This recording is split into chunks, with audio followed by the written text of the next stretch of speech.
इस तरह से अब मैंने आपके माइंड को अभी तैयार किया है न्यूट्रलाइज करके। अगर मेरे दर्शकों को ये करना हो तो सवाल है उनको वो कैसे करेंगे। पहला काम करें कि अपने सबकॉन्शियस माइंड को एक फ्रेंड की तरह, एक बच्चे की तरह, एक फैमिली की तरह ट्रीट करें। इमेजिन करें कि आपके सामने, मैं आंखें बंद करके इमेजिन करें कि आपके सामने एक चेयर है, राइट, और वहां पर आप ही की शक्ल का एक इंसान बैठा हुआ है, और धीरे से उससे पूछें कि क्या आपके पास कोई इशू है, आपके पास कोई मसला है, क्या आपके पास कोई पेन है, और वेट करें थोड़ा सा जब तक मैं आपको नहीं मिलता हूँ, ठीक है, या कोई आपको कॉम्पिटेंट एनएलपी ट्रेनर नहीं मिलता है, ठीक है ना, जो आपको टच करते ही बता दे कि ये फीलिंग कहाँ पर आ रही है। तो आपको तब तक सिर्फ इमेजिन करना है कि सामने बैठा हुआ जो व्यक्ति है, वो जो तुम ही हो, वो आपको जवाब देगा। वो जवाब देने में कई बार 1 घंटा भी लगा सकता है और 1 दिन भी लगा सकता है, लेकिन आपका काम है कि धीरे से उसे पूछो कि you are my part, I want to ask, कि आप मुझे बेसिकली रोक रहे हैं, मुझे लाइफ में आगे नहीं बढ़ने दे रहे हैं, या मैं बीमार हूँ, तो आपके पास कोई ना कोई इश्यू जरूर है,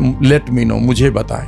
और दूसरा, फिर अपने सामने एक चेयर राइट में बैठाएं, लगाएं, और उस पर भी इमेजिन करें यहाँ पर आपके पास एक हीलर सेल्फ है। क्योंकि देखिएगा कई बार हम बीमार भी पड़ते हैं तो हमारी बॉडी अपने आप भी ठीक भी कर लेती है, यानी कि हमारे पास अपना सेल्फ हीलर है। हमें सचमुच में किसी दवाई की ज्यादा जरूरत नहीं पड़ती।